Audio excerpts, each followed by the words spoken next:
A lei eleitoral em vigor no Brasil indica a reserva de 30% das candidaturas dos partidos ou coligações para cada sexo, em eleições para vereador, deputados estaduais e federais. Atualmente, Câmara e Senado debatem projetos tanto com o objetivo de aumentar quanto de acabar com essas cotas. Deputada Magda Mofato. Deputada Celina Leão. A maioria absoluta das mulheres não se interessam por política. Nessa nova legislação, a gente tenta incentivar que elas participem, mas ainda elas são muito reticentes. Eu vejo que existe alguma reticência em função de que hoje ser político, a imprensa e as pessoas no geral acham que não é coisa boa. Eu acredito que a mulher quer participar da política. Eu acho que é a oportunidade que não chega para ela. Ela não consegue acessar essa oportunidade. E quando a gente deixa pelo poder discricionário do partido ter ou não ter mulher, ele não faz o dever de casa, que é buscar essas mulheres, que é fazer um trabalho, porque a gente ainda vive numa sociedade brasileira, basta se falar o tanto de feminicídio que nós temos, muito machista, muito patrimonialista, patriarcal.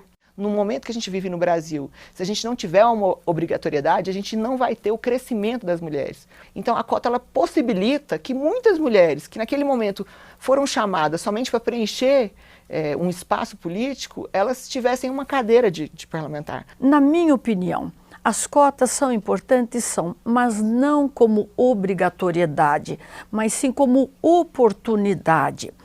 Nós temos visto que houve cotas, por exemplo, nas universidades, cota para negro, de extrema importância, praticamente todas estão sendo ocupadas, inclusive numa sistemática diferenciada que eu valorizo muito. Concordo com você quando você diz que o que ajudou muito foi a obrigatoriedade do fundo eleitoral ser aplicado em mulheres. Esses 30% ajudou muito. O que está sendo exigido pela lei e que está realmente constrangendo os partidos, deixando os partidos numa situação difícil, é que esse recurso não pode ser lavado pela mulher, porque ela pegaria o recurso, usaria um recurso de 50, de 100, de 200 mil, para ter 50 votos, para ter 100 votos, ou seja, esse recurso, durante o processo, ele está sendo desviado. Por isso que eu digo, a oportunidade é importante, mas a obrigatoriedade não, porque se transformam em laranjas.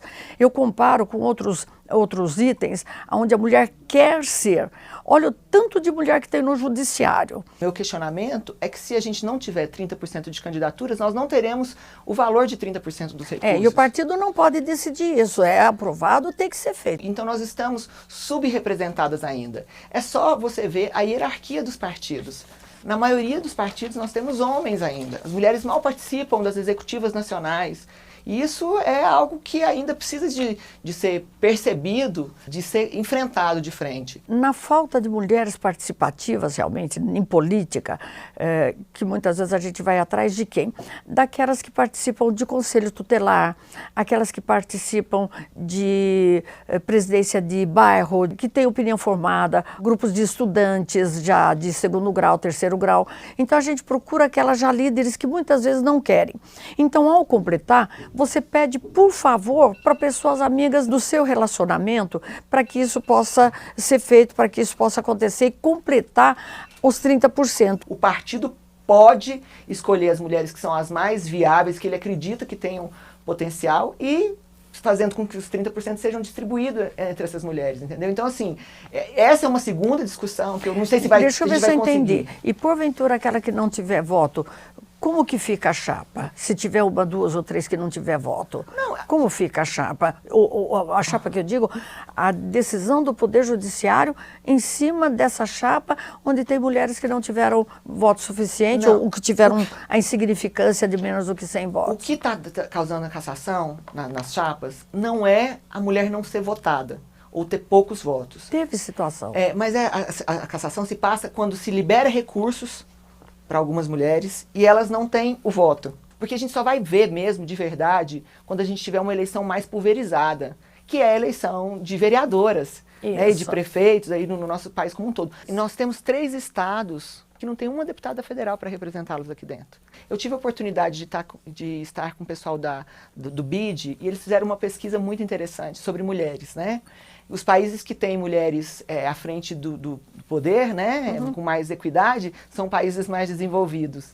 E uma outra pesquisa também que eles nos mostraram, eles pegaram as 500 maiores empresas aqui do Brasil que tinham mulheres à frente, né? E eles conseguiram detectar que a mulher consegue gerar mais renda e riqueza para as empresas. Ninguém é contra homem, né? A gente quer estar trabalhando em união, em unidade, né? A gente não quer ter uma oportunidade diferente do que a pessoa, mas a gente quer ter uma oportunidade. Isso, né? igualdade. É igualdade. Igualdade. Isso que você falou de não ser contra o homem é muito importante, porque a gente trabalha para igualdade, mas não para combater em nenhuma situação por nada. Então eu fico feliz que a gente no fim encontra um ponto em comum, uma convergência. Ponto de acordo, porque é o que nós queremos, de uma maneira ou de outra, um pouco diferenciada, mas realmente é o que nós queremos, a participação feminina na política, em todos os escalões da política, desde lá nos municípios, como vereadora, deputada estadual, deputada federal, e inclusive ocupando outros cargos também, como acontece hoje no país, de alta relevância. Com certeza, tá? com certeza. Fico feliz. Também, muito obrigada.